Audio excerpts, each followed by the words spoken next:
Alright. I see we find out that Pastry is quite a smooth talker, and war has also begun. Time for some action.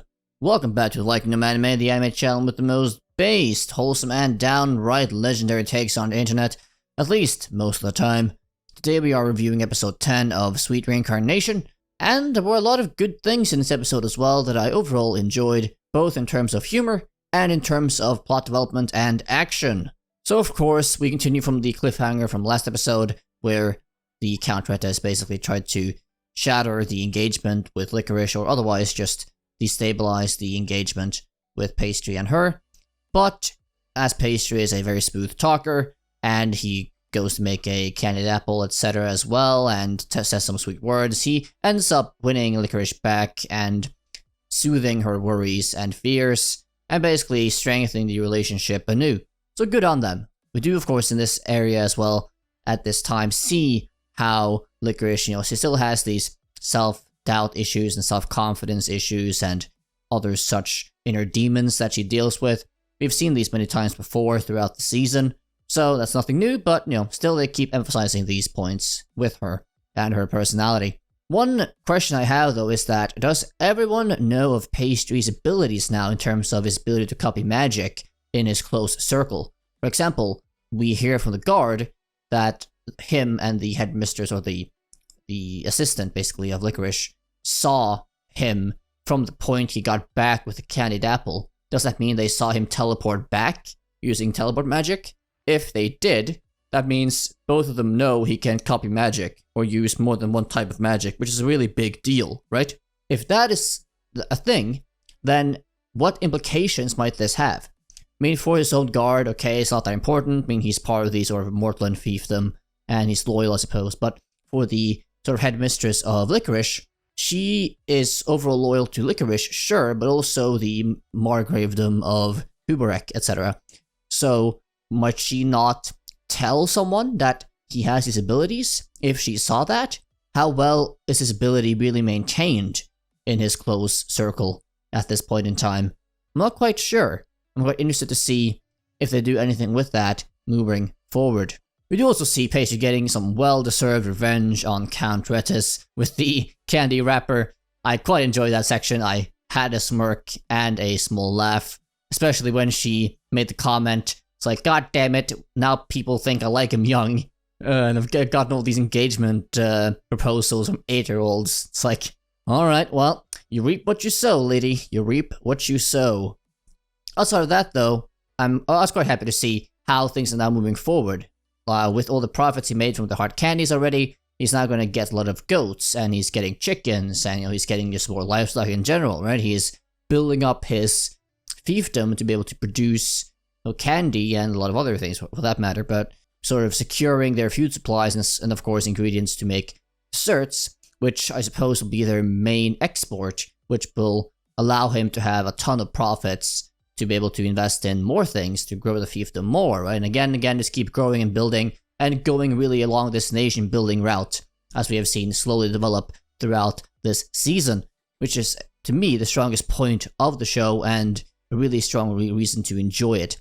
Seeing him build this nation of his, this nation of sweets, or country of sweets, etc. We also see him using an extract from this sugar grass plant to try to make sugar extract such from it, and to somehow make his own sugar in a way. But then I have to ask, why is he trying to make sugar out of a grass extract of sorts? Why not just buy the normal sugar plant and plant it there with some of his profits? Is it really hard to get? Is it limited in terms of exports to other regions? Is it just not able to be grown there? I don't know, but I would like the answer to that question. So then we see him start to make a juicer to get all the juice out of these grass things to make the sweet substance to make sugar, hopefully, eventually. But he's told as well by Fuel, or whatever, the blonde guy, that, remember to not use his magic to make things easier because of his father having that rule, right? But why shouldn't Pastry be able to use his magic to make things easier for him, right? I mean, he is in his own fiefdom. There shouldn't be any risk of anyone seeing him or really damaging him if they see him using other types of magic. mean, yes, I assume that his father wants to be risk averse and make sure that even, like, maybe there's a spy in their midst, or maybe there's some other reason they might just want to be completely safe, that no one will be able to really find out about his abilities because of the earth-shattering consequences that might have for Pastry and his immediate family and fiefdom even. So I suppose I understand it from that standpoint. I'm just a bit questioned as to why exactly it's that important in his own fiefdom even, but I guess it's fine. Not gonna dive too deep into that exact thing. And of course, at the end of the episode, we do get this shattering news for Pastry and co. that war has indeed begun. The neighbor of Hubarek is invading because he feels he has to invade now before the military strength grows too large for him to take on, with the now engagement between Kadlec and Hubarek family and such that we found out about earlier. So now, with the episode ending, we are left with this war starting and them finding out, right? And I am sure that the last 2 episodes of the season, as I assume there are 12, right? It's not 13.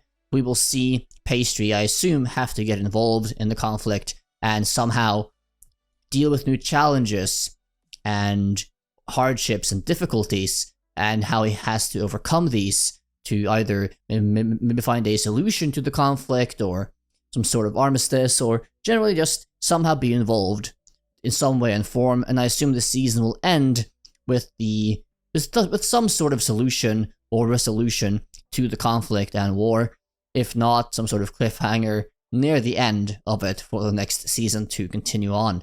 I think that can be a very interesting arc in these next 2 episodes, and I hope it will be very entertaining. I'm very excited to see more, let's say, large-scale conflict, as I think that can be really interesting in the world they've already built. So I'm excited to see more, for sure. I do hope, though, that we end up seeing a lot of details on this, like statistics, the strength of this one's army and this one's army, and real military strategy, and more in-depth information on that, not just, this army against this army, and that's it, right? Because then again, we will just have to see. That being said, though, did you like episode 10? Did you hate it? If so, why? Why not? Leave those comments down below. And of course, any comments on my video, my thoughts, anything you agree with, disagree with, also comment on that. Also, of course, do please like, subscribe, hit the notification bell, all that good stuff to support this new channel. I deeply appreciate that. And with all that being said, I will see you in the next video, so have a good day, and bye-bye.